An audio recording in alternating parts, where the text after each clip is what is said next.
Doanya. Shalom. Baik, kalau untuk saya harus bikin begitu. Ya, sejak puji-pujian saya percaya kita sudah diberkati. Istilah saya pakai begini. Saudara dari rumah tidak ada gairah, tidak ada semangat memuji Tuhan. Tapi kalau sudah WL-nya model begini, tidak ada alasan untuk kita tidak semangat. Saya sendiri terpacu gitu ya. Ya tidak begitu, tapi sudah kadang-kadang goyang-goyang ya. Memang kalau sudah di ruang ibadah semacam ini, kita memang harus bebaskan roh kita untuk kita memuji Tuhan. Supaya apa? Kelak Tuhan berbicara, itu lebih mudah untuk kita bisa menerima. Karena pujian itu seperti jalan masuk untuk Tuhan akan berbicara kepada kita. Baik, tadi ada satu pujian dengan irama reggae. Sebetulnya saya mau nyanyi pujian yang lain yang pelan begitu ya. Tapi saya pikir-pikir begini. Jarang ada hamba-hamba Tuhan yang memang dikaruniai Tuhan talenta untuk bisa bernyanyi, lalu menyanyi dengan pujian yang cepat. Kecuali dalam waktu praise ya. Tetapi seperti ini, seperti saya sendiri begini solo lalu menyanyi dengan pujian yang cepat. Kebanyakan itu menyanyikan pujian yang lambat begitu ya, iramanya yang slow. Jadi mereka bernyanyi. Nah, saya mau nyanyi dengan pujian dengan irama yang tadi reggae juga. Pujian ini dipopulerkan oleh Bapak Pendeta Insinyur Niko. Sepertinya dia juga yang ciptakan ini ya. Langit dan bumi pujilah Tuhan. Bapak Ibu kita sudah nyanyi tadi kan sama-sama. Jadi sekarang waktunya Bapak Ibu dengar saja. Cek sombongnya lo. Halah dek nyanyi aku gak iso. Melo yo opo. Gitu ya. Itu kan orang Jawa yang bilang. Kalau Ambon bilang bagaimana? Kata Bapak Pendeta sombong. Dia menyanyi kata saya bisa ikut. Wah gitu kan. Kalau orang Batak bilang apa? Menurut aku Pak Pendeta disombong kali. Masa dia nyanyi aku bisa ikut. Nah gitu. Kalau orang Manado lebih ekspresif kalau Manado. Rodo sombong sekali doe. Dia menyanyi ini boleh kita ikut. Kok bagus cuma lebih suara gitu ya. Orang Tiongkok bilang ayah menurut oe pencetak sombong ayah. Ya, oso sombong orangnya sombong. Bagaimana dia nyanyi oe tidak bisa ikut ayah. Sebetulnya bukan soal suara saya lebih baik, bukan. Cara bernyanyi kita yang beda. Nah, saya selalu bilang supaya orang tidak salah paham di situ. Cara bernyanyinya saya mungkin lebih ke arah mau jazz begitu. Jadi kalau orang menyanyi dengan gaya jazz, belum masuk dia udah masuk dulu.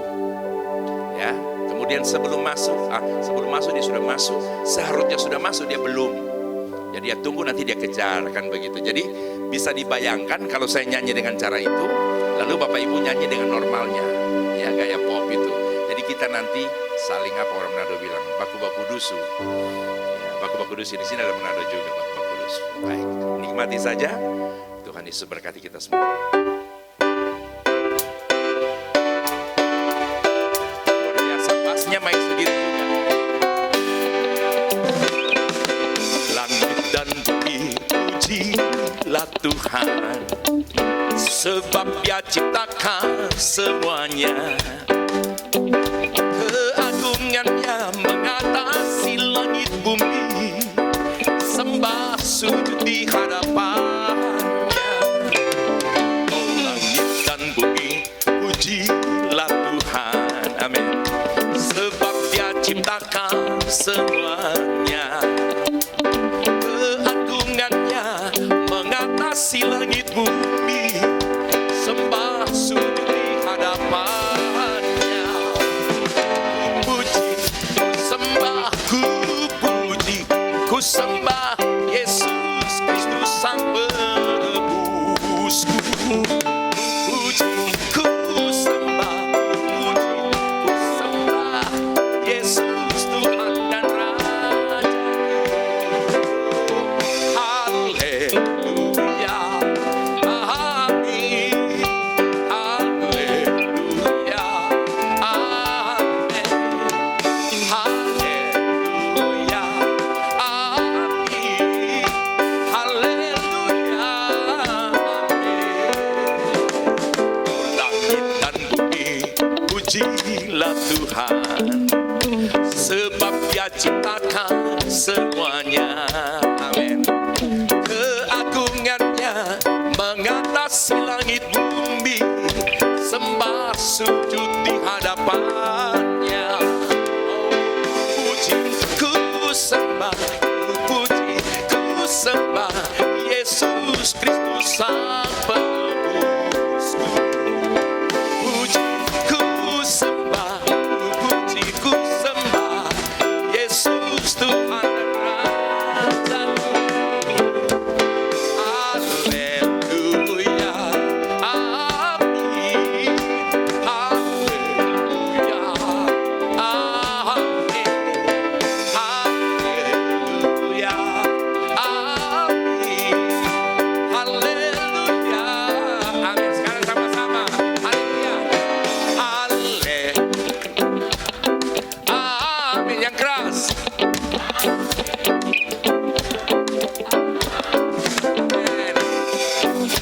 Haleluya, amin. Haleluya, haleluya, haleluya, amin. Haleluya, amin.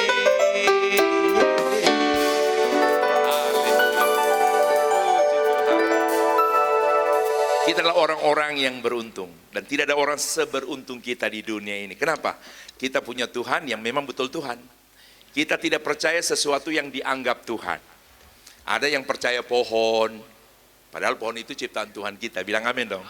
Yang mereka jadikan pohon sebagai Tuhan ya. Ada yang menyembah salah satu bentuk jenis hewan. Nah itu juga ciptaan Tuhan kita. Wah luar biasa. Matahari yang setiap hari menyengat kita dijadikan Tuhan juga. Ada yang menyembah batu katanya ya. Mereka anggap itu sebagai Tuhan. Semua itu ciptaan Tuhan kita. Makanya saya pegang kata Rasul Paulus, aku tahu kepada siapa aku percaya. Bilang amin. Ya Tuhan kita Tuhan yang maha kuasa. Kadang-kala kita saja yang mengukur Tuhan seperti kita. Ya, ada masalah kita berdoa pada Tuhan. Kalau dia orang bapak-bapak yang sudah penuh tekanan, pekerjaan udah sulit, income-nya juga sudah kurang, Bapa dalam surga, apakah Engkau sanggup menolong saya? Kalimat-kalimat semacam ini sepatutnya tidak boleh ada dalam kehidupan kita sebagai orang percaya. Kita pertanyakan dia, tanpa kita sadar kita sudah meragukan dia. Bisa bilang amin? Itu bapak-bapak. Kalau ibu-ibu, Bapak, apakah Engkau sanggup menolong saya? Itu masih belum seberapa itu ekspresinya. Nanti sebentar semakin berjalan, ya. Nah, kadang-kala kita merasa Tuhan itu kemampuannya itu terbatas. Padahal kalau kita lihat ke dalam Alkitab, ya Kejadian pasal 1 mulai itu bagaimana Allah menciptakan. Tuhan menciptakan alam semesta ini tidak dengan cara kita berpikir Allah membutuhkan energi yang terlalu besar dengan keseriusan. Bagi saya tidak. Katakan saja hari pertama Tuhan ciptakan terang. Kalau Tuhan ngidung dia begini, hari pertama akan ku ciptakan terang, jadi terang. Hari kedua akan ku ciptakan bentangan yang memisahkan air di atas dan air yang di bawah, jadi. Tanpa ada kesulitan Allah lakukan semua. Lalu bagaimana dengan segala sesuatu tercipta hanya oleh firman? Begitu kita punya persoalan, kita pertanyakan dia sanggup apa tidak? Nah sebetulnya yang kita pertanyakan jangan dia sanggupnya. Sanggup sudah pasti karena alam semesta dia cipta. Yang perlu kita tanya, dia mau apa enggak? Nah itu, saya pastikan Tuhan pasti mau menolong kita. Bilang amin. Coba semua katakan, saya bangga memiliki Yesus. Baik, puji Tuhan. Nah hari ini saya akan berbicara tentang konsekuensi sebuah ketaatan. Ya, konsekuensi sebuah ketaatan. Kalau kita membuka kamus, maka kita akan ketemu apa sebutan yang maksudkan dengan konsekuensi. Konsekuensi, atau sebelum lebih jauh, kepada Tuhan saya bersyukur masih memberikan saya waktu hidup. Hampir-hampir lupa ini. Ini harus diberitahu. 2,5 tahun apa berapa? Kita melewati masa yang begitu menakutkan setiap kita. Ya, tidak ada lagi orang kuat, tidak ada orang pintar di masa itu. Semua hanya berpikir bagaimana supaya saya tidak tertular virus. Beberapa teman saya hamba Tuhan yang relatif jauh lebih mudah, mereka sudah lebih dulu berpulang. Untuk itu saya tidak tempatkan diri lebih baik, lebih rohani dari mereka, tidak. Tapi bagi saya kalau hari ini Tuhan masih beri saya kesempatan hidup, itu artinya Tuhan mau saya harus berbuat sesuatu yang lebih dari apa yang sudah pernah saya buat. Bapak Ibu juga harus berpikir yang sama. Kalau hari ini kita semua masih ada, Tuhan mau supaya kita lebih lagi berbuat sesuatu yang lebih dari apa yang pernah kita buat. Paling tidak kesetiaan kita di dalam kita beribadah kepada Tuhan. Nah, konsekuensi, apa arti daripada konsekuensi? Bisa kita maknai tiga. Bisa punya arti akibat, juga bisa berarti upah, konsekuensi bisa juga hasil. Jadi orang yang taat itu ada akibatnya, pasti diberkati oleh Tuhan. Orang yang taat pasti mengalami upahnya. Orang yang taat pasti mengalami hasilnya. Nah, untuk itu saya ingin mengajak Bapak Ibu kita baca dalam Ulangan pasal 28 ayat 1 dan 2 saja. Ulangan pasal 28 ya, ayat 1 dan ayat yang kedua. Kalau Bapak Ibu sulit mencari, saya pendeta yang baik hati, saya kasih petunjuk. Kalau Bapak Ibu punya Alkitab manual, masih ada yang bawa, ada yang pakai HP dan sebagainya, tape. Nah, caranya kalau saya katakan Ulangan 28, cara mencari yang paling tepat, buka 27, sebelahnya pasti 28. Nah, itu cara buka Alkitab yang paling baik. Mari, ayat 1 dan ayat yang kedua. Dari Ulangan 28. Sudah? Kita baca sama-sama, bersuara. 2, 3. Jika engkau baik-baik mendengarkan suara Tuhan Allahmu dan melakukan dengan setia segala perintahnya yang kusampaikan kepadamu pada hari ini, maka Tuhan Allahmu akan mengangkat engkau di atas segala bangsa di bumi. Segala berkat ini akan datang kepadamu dan menjadi apa? Bagianmu, jika engkau mendengarkan suara Tuhan Allahmu. Puji Tuhan, tidak ada kata taat di sini. Nanti Bapak Ibu berpikir, loh, temanya konsekuensi sebuah ketaatan. Sementara di ayat yang kita baca tidak secara harafiah ada di dalamnya. Tapi dengan dia mengatakan mendengarkan suara Tuhan Allahmu, melakukan dengan setia. Nah, melakukan dengan setia itu yang saya ambil, saya tempatkan sebagai kata taat di sana. Puji Tuhan. Saudara, dikatakan berkat akan datang kepadamu. Segala berkat ini akan datang kepadamu. Kita tidak usah berpanjang lebar di situ. Sekarang coba kita lihat. Bagi orang yang sungguh-sungguh mendengar firman, lalu setia melakukan. Saya jelaskan dulu lebih dulu. Bagaimana sesungguhnya yang dimaksudkan dengan sungguh-sungguh mendengar firman. Entah dulu pernah saya sampaikan atau tidak, saya juga lupa. Yang pertama, mendengar firman jelas pakai telinga. Yang setuju bilang amin. Tidak ada pakai hidung. Semua pasti pakai telinga, ya.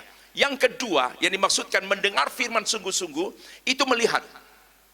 Jadi kalau ada hamba Tuhan berkhotbah, harus dilihat. Walaupun tidak selamanya engkau lihat dia, bisa grogi juga pendetanya. Tapi kalau pendeta yang berkhotbahnya lihat loteng, ya nggak apa-apa dilihat terus. Nah, saya melihat jemaat. Jadi saya tahu mana yang sungguh-sungguh dengar, mana yang tidak. Mana yang masih mau firman Tuhan lanjut, mana yang maunya firman Tuhan stop, saya juga tahu. Jadi saudara, tapi untung tertolong dengan masker malam hari ini. Jadi yang pertama dengar pakai telinga, yang kedua lihat hamba Tuhannya. Saya tidak merekomendasikan dengar firman sambil tunduk. Lalu saudara punya alasan, loh Pak Pendeta, saya tunduk bukan tidur loh. Saya sedang berdoa buat Bapak, supaya ada komunikasi dengan Tuhan, urapan dan otoritas serta wibawa Allah ada pada Bapak. Betul. Tapi persoalannya sekarang, survei membuktikan 90% orang yang tunduk saat dengar firman Tuhan ada di dunia lain. Dan bisa saja mengeluarkan bunyi-bunyian yang tidak perlu ada dalam sebuah ibadah. Soal ngorok itu ada variasinya. Ada yang hanya lepasnya. Ada kebalikannya. Ada yang karunianya ganda. Tapi di daerah saya di Gorontalo, ngoroknya beda. Ternyata dia pemain suling. Orang cuma bercanda sama saya ya. Nah, jadi dengar, lihat, ya, jangan tunduk. Yang berikut, tidak hanya lihat. Kalau karena hanya melihat bisa-bisa jadi salah. Apalagi kalau pendetanya khotbah ganteng kayak saya begini. Cek sombongnya lu. Halah, nek koyo DS ganteng kok sing gak ganteng koyo apa? Saya selalu bercanda begini, bukan bercanda lah. Kenapa saya selalu bilang saya ganteng? Ada 3 alasan. Penghargaan saya terhadap pencipta, bilang amin dong. Saudara juga harus berlaku sama. Yang kedua, karena saya laki, tidak mungkin saya bilang saya cantik. Maka saya harus bilang apa? Yang ketiga, kenapa saya selalu bilang ganteng? Enggak ono saya ngomong. Jadi aku ngomong dewe ae. Yes, ada orang bilang beta ganteng. Jadi beta bilang sendiri. Ya. Bilang amin dulu. Sampai di mana tadi? Jadi mendengar, melihat, memperhatikan. Jadi tidak cukup hanya melihat, apa yang diperhatikan, apa yang disampaikan oleh hamba Tuhan. Makanya kenapa sampai pada akhirnya ada tahap berikut, mengerti karena memperhatikan. Jadi saya berani bilang hanya orang yang memperhatikan firman-lah yang mengerti. Bilang amin. Kalau sudah sampai mengerti, maka tahap berikut pasti akan merenungkan. Hasil perenungan dilakukan. Begitu melakukan firman, taat melakukan, hidupnya pasti diberkati oleh Tuhan. Sekarang kita lihat bentuk berkatnya. Dikatakan apa? Segala berkat ini akan datang kepadamu. Bentuk berkat, diberkatilah engkau di kota, diberkatilah engkau di desa. Ya, di ladang kau di desa. Mentang-mentang kota di desa. Diberkati engkau di kota, diberkati engkau di ladang. Yang namanya berkat Tuhan, yang namanya janji Tuhan kepada orang yang mendengar firman lalu setia dan taat melakukan, itu tidak peduli di mana kita kerja. Orang desa jangan bilang begini, loh nek dek di kota ya iya, nek aku desa kaya ngene lho. Masa aku diberkati mbek Tuhan? Ya ndak pas lah nek sampean ngomong kaya ngono iku. Beda. Saya bilang Alkitab yang ngomong, di kota diberkati, di ladang atau di desa diberkati, bilang amin. Ya tentunya menurut bentuk pekerjaan kita. Yang di kota itu mereka yang punya toko emas, mereka punya toko-toko entah jenis apa yang adanya di kota diberkati, di ladang juga mereka yang ada di desa diberkati Tuhan. Diberkatilah buah kandunganmu. Wah, Bapak Ibu yang menikah, punya anak, belum punya keturunan, aktif saja beribadah, setia dengar firman, lakukan firman juga dengan setia, maka kandunganmu pasti diberkati oleh Tuhan. Kalau engkau orang tua, anakmu yang belum punya, Tuhan pasti berkati. Hasil bumimu dan hasil ternakmu, yakni anak lembu sapimu dan kandungan kambing dombamu, apa saja bentuk pekerjaan kita, pasti diberkati oleh Tuhan. Diberkatilah bakulmu dan adonanmu. Sampai kepada bentuk usaha yang kecil pun, Tuhan berkati. Apakah Tuhan bisa berkati sama mereka yang bakulan itu, dengan mereka yang ada di toko-toko besar? Saya bilang iya. Loh ya enggak mungkin loh Pak Pendeta. Enggak mungkin, masa pekerjaan sekecil ini bisa sama. Takarannya yang Tuhan tahu. Kebutuhan kita yang berbeda. Saudara yang punya usaha besar, punya kebutuhan besar untuk mengelola. Yang punya usaha bakulan, ya cuma butuh dana kecil untuk mengelolanya. Sebetulnya sama saja. Bisa bilang amin? Loh aminnya kurang. Coba bilang, Tuhan memberkati saya menurut takarannya. Tapi ada juga ayat yang berkata, Tuhan akan menambahkan lebih dari takaran. Matius 6:33 bilang apa? Carilah dahulu apa? Kerajaan Allah dan kebenarannya. Terus lanjut. Semuanya akan ditambahkan kepadamu. Saya senang dengan Alkitab bahasa Batak. Maknanya agak sedikit berbeda. Jumoro malului hamu kharajoni debatai dohot nasati gurana dungi tamanun nama akka ondeng. Ada orang Batak di sini? Bebas, hari ini tidak ada? Mana? Mana? Tidak ada. Maksud saya kalau ada, saya mau tanya dia yang ngomong ini betul apa enggak?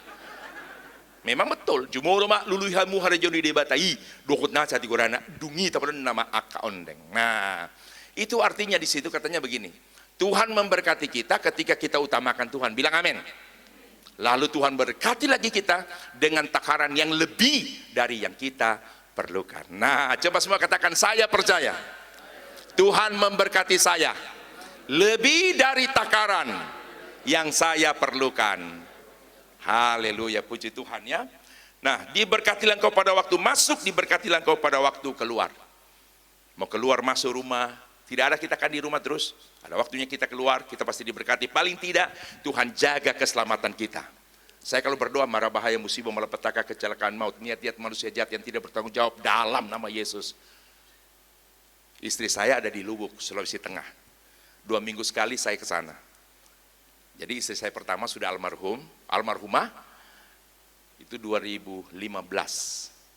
2019, 1 November saya menikah lagi dengan seorang wanita tercantik di dunia, karena yang masuk kategori Miss Universe semua lewat.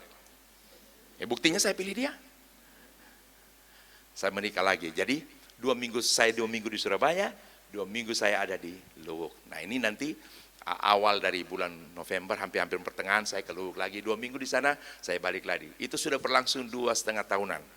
Ya, doa saya di pesawat, dan memang saya tahu doa di pesawat itu doa yang paling sempurna. Hamba berdoa menyerahkan hidup hamba dalam tanganmu. Roda pesawat tidak kembos, tidak bocor, dalam nama Yesus. Shock breaker tidak masuk, tidak patah, masuk keluarnya sempurna. Loh, pokoknya segala kasus yang pernah terjadi di pesawat, banyak kembos, shock breakernya atau apa itu tidak bisa keluar. Saya doakan dalam nama Yesus tidak patah, masuk keluar sempurna. Kedua mesin dalam nama Yesus tidak masuk burung, tidak masuk bebek. Loh, di Amerika itu sampai mendarat terpaksa di sungai. Karena hanya kemasukan bebek atau apa begitu ya, di propellernya itu, baling-balingnya itu masuk bermasalah. Saya berdoa, pilot dalam nama Yesus tidak stroke, tidak darah tinggi, tidak ceroboh. Loh, pernah 1 kali di Surabaya, obat-obatan jatuh, dia pilotnya begini, coba. Mau jadi apa dengan 200-an penumpang yang ada di dalam? Cuaca buruk, hamba tolak dalam nama Yesus. Baru terakhir, ampuni salah dosa hambamu.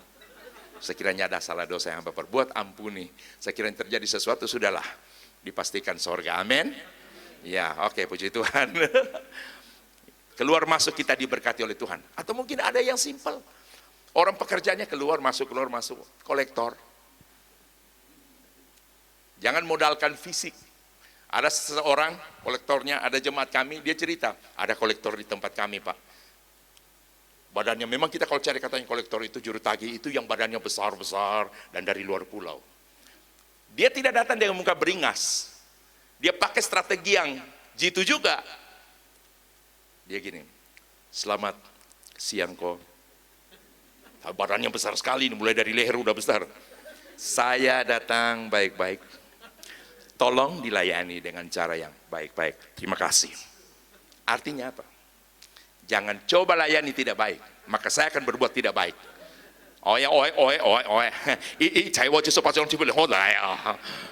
Ngerti nggak? Yang mujizat kalau saudara tahu, itu bikinan saya sendiri. Nanti di pingpan yo. Saya suka begitu-begitu, bercanda-bercanda. Waktu saya ke Sangir, ke daerah saya sana, orang bilang, Pak, Bapak suka bercanda begitu?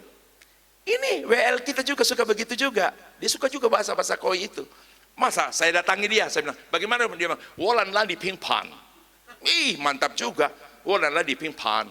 Apa itu? Saya jalan-jalan di pinggir pantai. Bagaimana jadi? Saya, itu yang betul dia bilang. Lan jalan-jalan. Di pingpan, di pinggir pantai. Jadi wolanlah di pingpan. Masih ingat yang dulu juga? Satu kali Betani Sidoarjo undang saya. Ibadah di mana, di Sidoarjo. Waktu itu Imlek, mereka bilang, Pak ada baju merah? Saya bilang, ada. Nuansa Imlek, Pak. Oke, saya mandi. Waktu itu jam 5 acara, 3:30 saya mandi. Muncul kalimat di otak saya, satu kalimat saja. Yang ngerti bahasa koi mereka begini. Karena mereka tahu itu nggak betul. Yang ngerti, mereka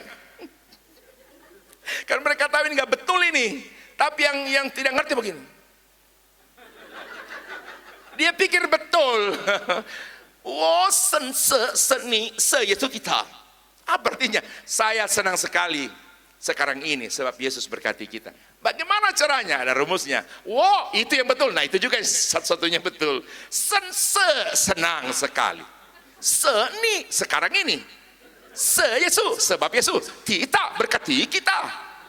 Jadi Yesus kita. Saya harus begini karena Pak Boy ini.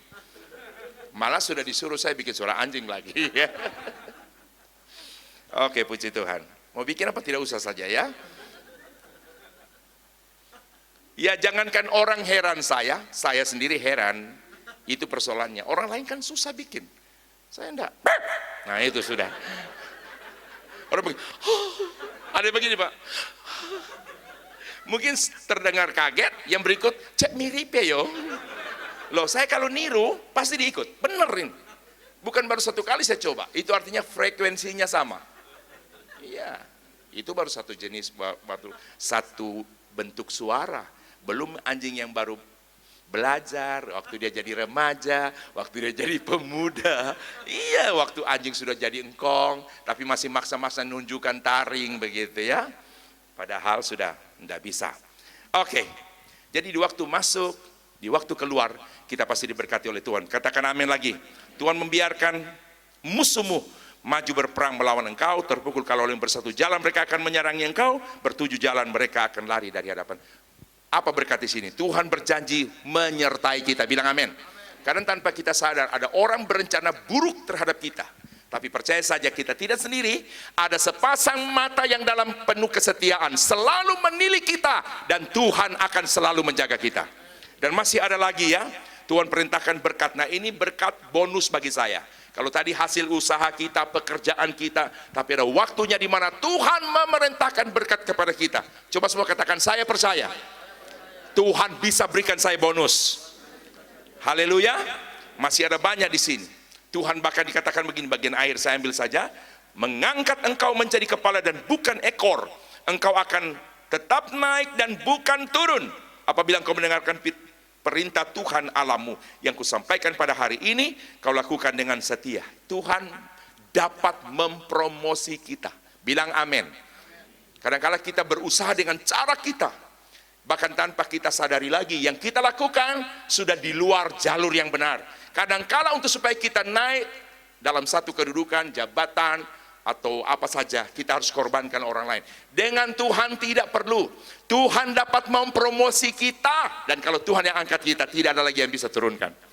Ya, siapa contoh-contoh? Ada Daud, Tuhan angkat dari gembala jadi raja, dari padang ada di istana. Yusuf, demikian dia sudah dijual 2 kali jadi objek transaksi jual beli kepada para saudagar oleh saudara-saudaranya, lalu pedagang yang ada di pasar, budak Mesir kepada Potifar. Saudara, bukan cuma sekedar kehilangan harga diri, hak hidupnya hilang, tapi bagaimana Tuhan bisa mengangkat seseorang yang hidupnya benar, taat di mata Tuhan. Akhirnya dia menjadi orang kepercayaan di Mesir. Saudara, firman Allah katakan, kalau kita taat, maka janji-janji Tuhan pasti akan digenapi. Yang setuju bilang amin lagi. Kalau saya mau katakan semua kita yang ada hari ini, tidak ada yang terkecuali, semua pasti mau diberkati. Ayo jujur, mau diberkati apa tidak? Datang beribadah mau diberkati? Sama, saya juga datang. Walaupun dalam saya posisi sebagai pengkhotbah, tapi saya juga mau diberkati oleh Tuhan. Semua kita ya. Bagi saya kerinduan dan keinginan kita untuk mau diberkati. Janji Allah digenapi, bagi saya ini sesuatu yang wajar dan memang harus ada dalam setiap orang percaya, untuk supaya Tuhan janjimu genapi atas saya, berkatilah saya, itu harus ada. Kalau sampai ada anak Tuhan yang tidak punya keinginan untuk diberkati, nah saya sanksi, normal apa enggak? Jadi orang yang normal itu hidupnya mau diberkati oleh Tuhan. Akan tetapi kebanyakan, saya tidak mau bilang semua, masih jauh lebih banyak yang belum mengalami penggenapan janji Allah. Itu artinya apa? Masih jauh lebih banyak yang belum taat. Kalau saya bilang masih jauh lebih banyak yang belum mengalami penggenapan janji Allah, yang belum diberkati, itu kalimat ungkapan yang berbeda, berarti masih lebih banyak yang belum taat, belum melakukan apa yang Tuhan perintahkan. Ya, saudara, padahal secara terang benderang Alkitab sudah katakan, Tuhan berkati kita hanya apabila kita dengar firman Allah dengan baik, lalu kita setia melakukan, maka kita pasti diberkati. Segala berkat akan menyertai. Tadi saya sudah baca, masih ada bentuk-bentuk yang lain bentuk berkatnya, tapi nanti terlalu panjang saya akan berbicara di situ, jadi saya percepat saja. Ya, ironisnya begini, kita mau berkatnya, kita mau janjinya digenapi, tapi kita tidak mau lakukan apa yang Tuhan suruh. Curang kita. Dan saya mau bilang, Tuhan tidak akan pernah salah mencurahkan berkat. Tuhan tidak akan pernah salah memberi berkat. Yang setuju bilang amin. yang sungguh-sungguh pasti diberkati. Ya, kita tidak bisa membohongi. Tangisan kita, derayan air mata kita tidak bisa menipu Allah. Kalau pada kenyataannya kita hanya waktu butuh kita datang. Karena saya gembala, saya tahu di jemaat. Ada yang hanya perlu baru setia. Ada perlu baru datang pada Tuhan. Dan kalau doa kelihatan lebih rohani. Engkau Allah yang dahsyat. Engkau Allah yang hebat. Aku tahu engkau. Biasanya di doa-doa malam itu. Ya, model-model begini. Yang cuma alas gitu keliling. Aku tahu engkau Allah. Tolong hambamu Tuhan. Haleluya. Sampai yang lain, penyembahan yang lain itu normal. Engkau Allah yang dahsyat, bagi engkau tidak ada yang mustahil. Tiba-tiba dia teko, engkau Allah. Yang begini, engkau Allah. Akhirnya yang lain berhenti menyembah, krungu deeto. Kalau ada orang yang baru masuk, pasti dia nilai orang ini lebih rohani. Tapi Tuhan tahu siapa yang sungguh-sungguh iring dia. Nyanyi, makanya waktu pujian, penyembahan harus sungguh-sungguh. Worship leadernya udah model begini, angkat tangan. Langitan, bumi misalnya, pujilah Tuhan. Wow. Ada orang, mari goyang tangannya begini. Ini kayak Jakarta, apa itu ondel-ondel. Kasihan dia loh. Ya. Kadangkala kita ingin berkatnya, tapi kita tidak mau melakukan apa yang Tuhan perintahkan. Coba semua katakan, saya mau taat.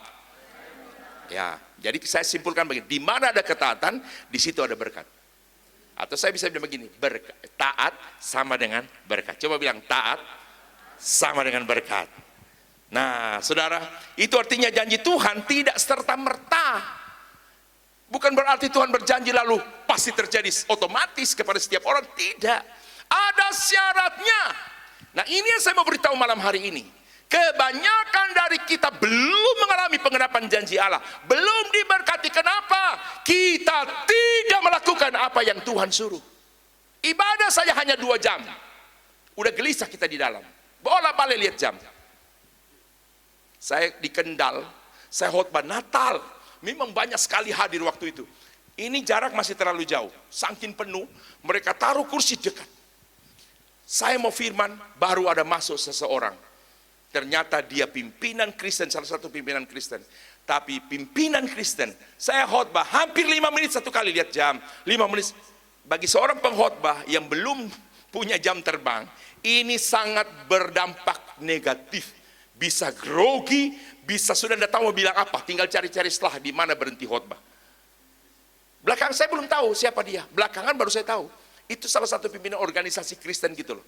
Dalam hati saya, loh, orang yang dipercayakan menjadi pemimpin salah satu lembaga Kristen, tapi kok begini modelnya? Ayo, kita ada di mana? Starbucks. Ingat-ingat pulang? Kita ada di tempat mana? Di mall, ingat pulang? Kecuali mall mau tutup. Pak, maaf loh Pak, sudah mau tutup. Oh iya, oh lupa. Makasih, baru pulang.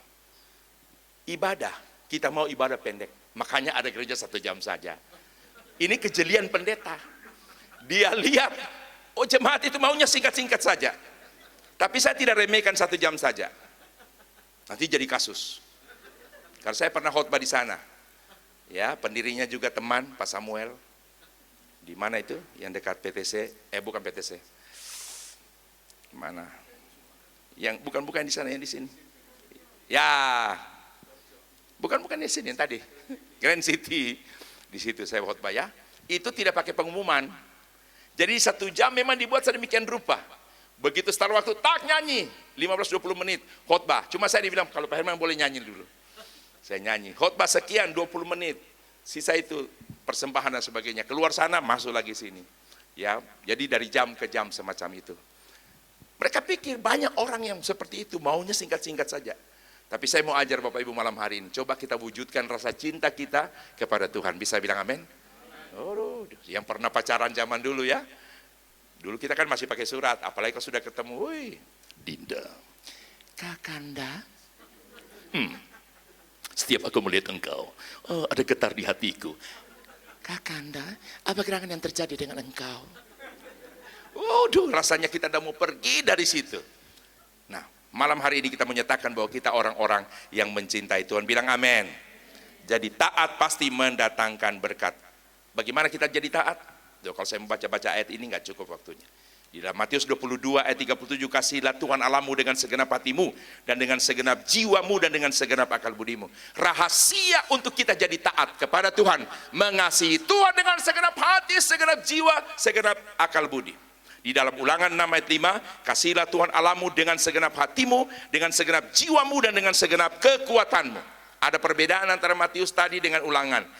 Tapi kalau saya mau padu keduanya, berarti yang kita harus lakukan dalam hal cinta dan kasih kita kepadanya, segenap hati, segenap jiwa, segenap pikiran, dan segenap kekuatan. Katakan amin. Ya, jadi kita kasih Tuhan dengan full heart. Semua kita kasih kepada Tuhan. Mengapa kita harus mengasihi Tuhan? Saya katakan tadi, rahasia untuk bisa melakukan perintah Tuhan dengan cara mengasihi. Yohanes 14 ayat 15 berkata begini, jikalau kamu mengasihi aku, kamu akan menuruti segala perintahku. Yang setuju bilang amin. Coba bilang, saya mau mengasihi Tuhan. Ya, karena itulah rahasianya untuk setiap kita bisa melakukan perintah Tuhan. Ketika kita mampu lakukan perintah Tuhan, maka janji Allah pasti digenapi. Tidak ada alasan sekecil apapun bagi Allah untuk tidak memberkati orang yang melakukan perintahnya. Sebaliknya, terlalu besar alasan bagi Allah untuk Allah berkati kita. Siapa? Orang yang melakukan perintah Tuhan, orang yang hidup taat kepadanya. Puji Tuhan. Saudara, ketaatan adalah kunci untuk kita masuk pada penggenapan janji. Nah, saudara hanya berkata amin sekarang. Ketika kita taat, hidup kita diberkati, dicukupi, dilimpahkan, disembuhkan, dikuatkan, dilindungi, disertai mujizat, kesuksesan, damai sejahtera. Sudah bilang, Pak Pendeta, yang namanya damai sejahtera singkirkan saja. Saya tidak perlu itu, saya butuh yang lain-lainnya itu loh. Kuat, sehat, disertai sukses. Saudara boleh sukses seperti apa kesuksesanmu? Tanpa damai sejahtera, nol. Sengaja saya taruh dia paling terakhir. Itu satu bentuk berkat. Kan Yesus bilang, damai sejahteraku yang kuberikan kepadamu tidak seperti yang dunia berikan. Bilang amin. Jadi jangan sepelekan soal damai sejahtera. Saudara bisa punya mobil mewah apa? Alphard? Atau yang lebih mewah dari itu apa namanya? Saudara yang tahu. Tapi tanpa damai sejahtera engkau tidak bisa nikmati mobil itu. Yang nikmati siapa? Sopir. Beda naik Xenia dengan Alphard. Saya pernah bawa, teman saya punya di Manado, dia bilang, tolong Om Herman bawa biar tahu. Dalam hatiku, elah, ternyata ngene tas yang jenenge Alphard itu. Biar jalannya geronjol-geronjol gini, ngene-ngene itu. Belum sedan yang merek apa ya? Yang Rolls Royce, meneng DE. Bawahnya tau begini, tapi dalam kita gini. Kita menikmati tanpa damai, sopirnya, semua itu sudah ada di setir. Mau volume, mau AC juga cuma separuh. Pokoknya segala macam sudah ada di sini. Jadi biasanya sopir justru begini. Sementara satu orang di jok kedua bagian, oi. Itu apa justru pak, jangan dipeholah. Oi. Cara pandangnya gini. Di dalam mobil. Inikah wajah orang yang menikmati? Rumah saudara bisa besar. Yang nikmati siapa? Pembantu. Loh sungguhan, engkau tiap hari tidak ada di rumah. Pembantu cari kutu. Mereka duduk di 3 terap tangga sampai mungkin dapatnya itu asing. Lawang Madura itu ketemu. Sambil HP-HPan, saking baru pertama dapat HP, mereka bikin satu kamu di belakang di taman, kamu tengah, mereka 3 saling teleponan. Mereka nikmati, sementara yang punya rumah begitu masuk rumah dengan cara ini.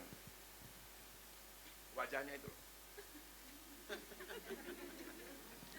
Begitu tuannya datang, yang pembantunya, sore kok.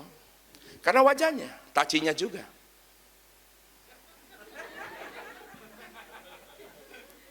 Selamat sore, Cik. Sore. Tapi coba kalau ada damai sejahtera.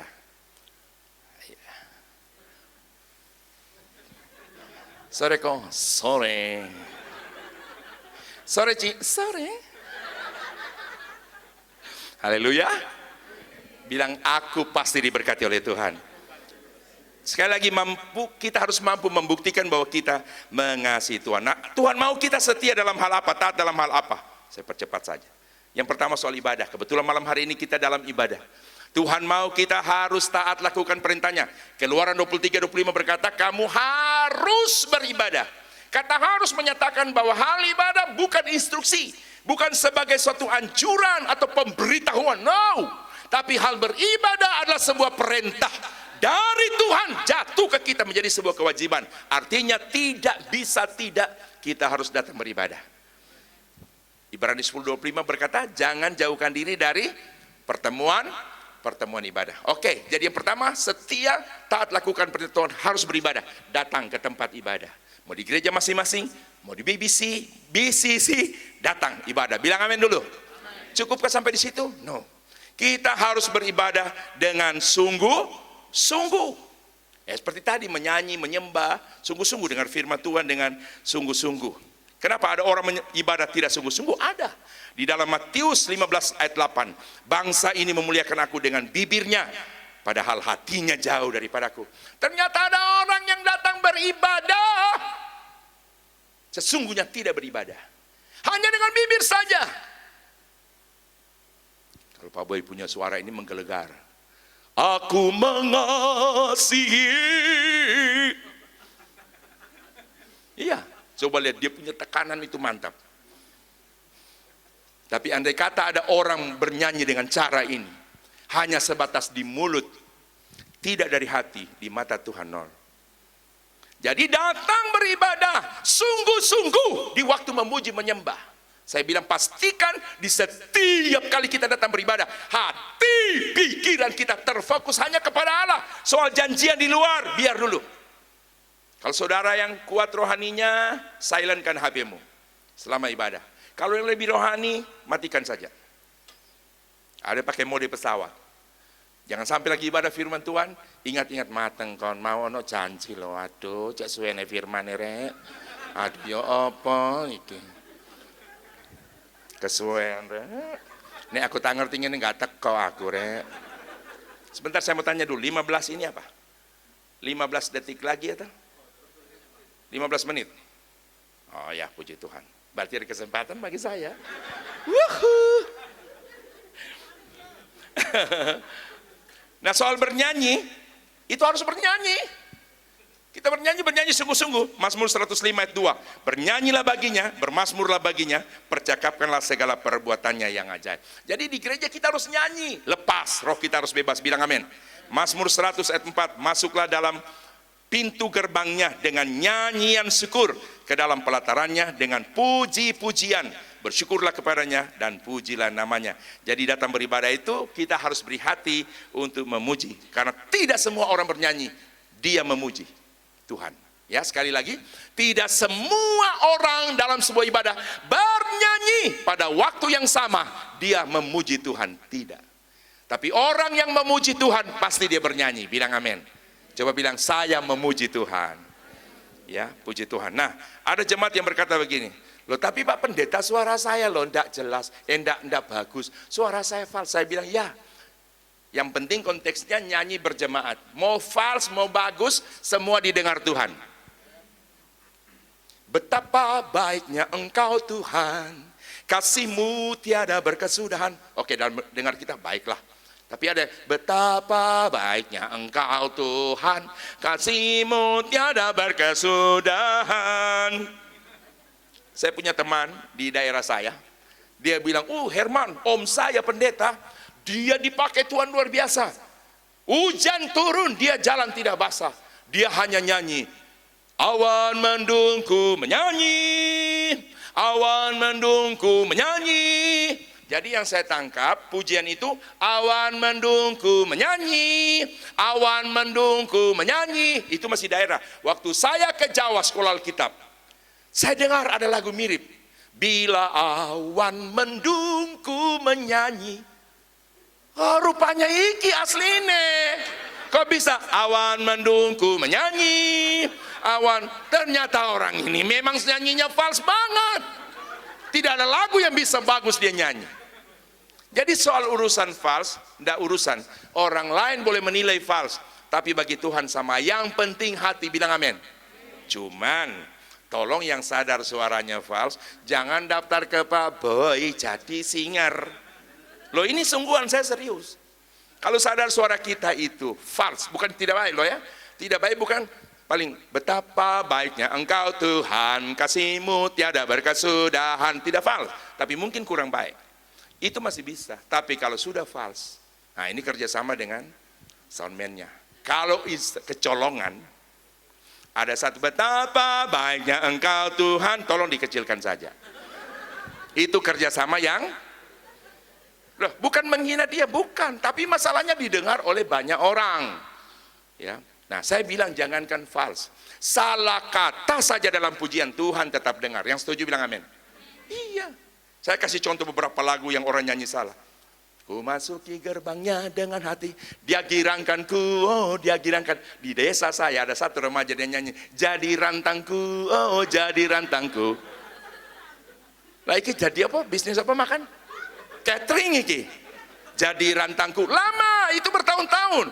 Jadi rantangku, oh jadi rantangku. Saya mau tanya, Tuhan dengar nggak?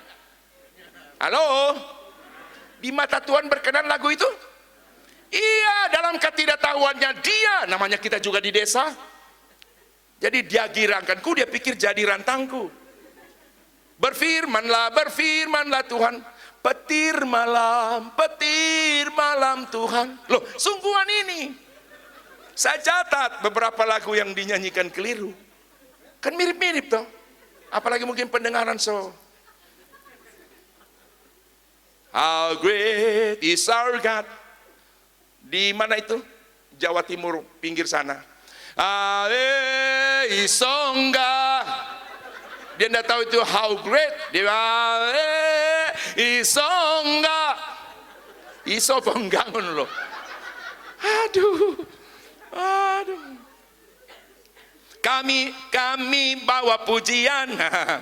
Ada orang kongkong bertobat. Rupanya pendengarnya sudah kurang. Ulang-ulang kami bawa pujian. Berurut-urut beberapa minggu. Dia dengar, dia nyanyi sampai dia nyanyi-nyanyi. Ayah, kowe punya lagu baru. Dia bilang sama keluarga apa? Kami bawa cucian. Dan dia pikir ini apa namanya? Laundry. Kami bawa cucian. Ku jatuh cinta padanya, tambah dan dalam lagi. Ada satu anak muda, ku jatuh cinta padanya, tambal ban dalam lagi. Mirip. Loh, ini dia tidak bercanda. Dia tidak sengaja menyanyikan. Memang dia pikir semacam itu. Tambah dan dalam dan, ini tambal ban dalam dan tambal ban dalam lagi. Apalagi sekarang telah tiba. Hongkong juga di Kota Bitung, Manado. Sekarang telah tiba. Di sana kan ikan-ikan tuna segala macam cakalang. Tahu cakalang? Engkau nyanyi cakalang telah tiba. Maksudnya cakalang itu datang merapat kapal. Aduh, inilah Yesus terang dunia, dia bercahaya. Tahu?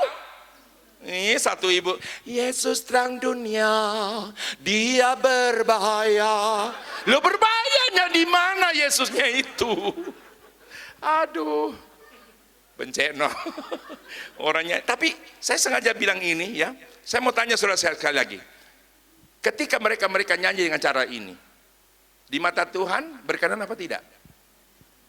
Oma di Manado, Tondano, heran namanya. Herman namanya. Ternyata Yesus punya nama asli. Nama Yesus Herman lah. Pendeta bilang, Oma berdosa. Dia bilang, dari muda Oma so tahu itu lagu. Kenapa bilang Oma tak salah. Manado bilang tabu bale, terbalik. Dari muda Oma so tahu tidak mungkin tabu bale. Coba Oma ulang. Jadi ini pendeta. Coba Oma ulang. Waktu diulang betul. Tadi nyanyi apa? Oh bukan itu. Itu lagu yang satu ya. Heran namanya salah. Ini waktu Tuhan tolong saya, sorry. Waktu Tuhan tolong saya, tahu? Oma nyanyi kebalik. Waktu saya tolong Tuhan, waktu saya tolong Tuhan, Tuhan tersesatlah jika tiada saya. Ini fatal ini. Waktu saya tolong Tuhan. Pendeta bilang, Oma berdosa. Coba Oma ulang. Oma ulang benar. Waktu Tuhan tolong saya tersesatlah jika tiada Tuhan. Waktu Tuhan tolong saya. Oma tanya, di mana terbalik? Pendeta gini, waduh, seng pikun de opa aku. Padahal waktu diulang saja, betul. Jadi soal kita beribadah itu, soal kita pujian kita, suara kita tidak baik seperti orang, no problem. Di mata Tuhan, Tuhan melihat bukan luarnya kita. Yang Tuhan melihat bagaimana hati kita, bisa bilang amin. Jadi kita melakukan apa yang Tuhan perintahkan. Nah khususnya dengar firman Tuhan semacam ini. Dengar baik-baik. Supaya setelah kita mengerti, nanti kita renungkan pulang. Daud pernah berkata begini, ketika aku ingat engkau di tempat tidurku, merenungkan engkau sepanjang kawal malam. Satu kawal malam itu, kalau kita bagi dalam sip-sipan 8 jam. 24 jam dibagi 3, biasanya security begitu. Di saat mana orang lain tidur, menikmati, Daud menggunakan untuk merenungkan Tuhan. Bilang amin. Apa hasilnya? Dia katakan, banyaklah yang engkau telah perbuat. Rancangan-rancanganmu yang indah bagiku. Tidak ada yang dapat disejajarkan dengan engkau. Aku mau memberitakan, aku mau mengatakannya, tapi terlalu banyak jumlahnya untuk dihitung. Akhirnya dia berkata, bagaimana akan kubalas kepada Tuhan segala kebajikannya kepadaku. Jadi malam hari ini mari kita membuktikan sebagai kekasih Tuhan, kita mau lakukan apa yang Tuhan mau, supaya apa? Janji Tuhan digenapi atas kita. Tuhan Yesus memberkati, puji Tuhan. Mari kita tundukkan kepala, saya berdoa terlebih dahulu buat firman Tuhan ini. Terima kasih Bapa, kami bersyukur buat kemurahan-Mu, buat kasih setiamu, kesempatan untuk kami dapat memuji Engkau terlebih mendengar firman Tuhan. Dan kami percaya semua kami yang sudah di tempat ini diberkati oleh Tuhan.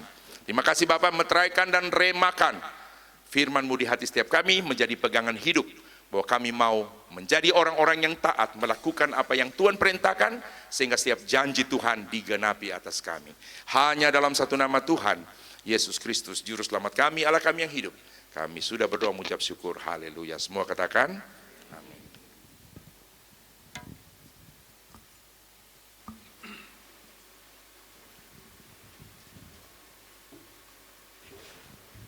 Puji nama Tuhan. Bapak Ibu Saudara diberkati Tuhan, amin. Yang diberkati Tuhan, lambaikan tanganmu tinggi. Berikan kemuliaan, tepuk tangan sorak-sorai bagi nama Tuhan. Haleluya. Bapak Ibu Saudara, sebentar kita akan saksikan bersama-sama tayangan pengumuman.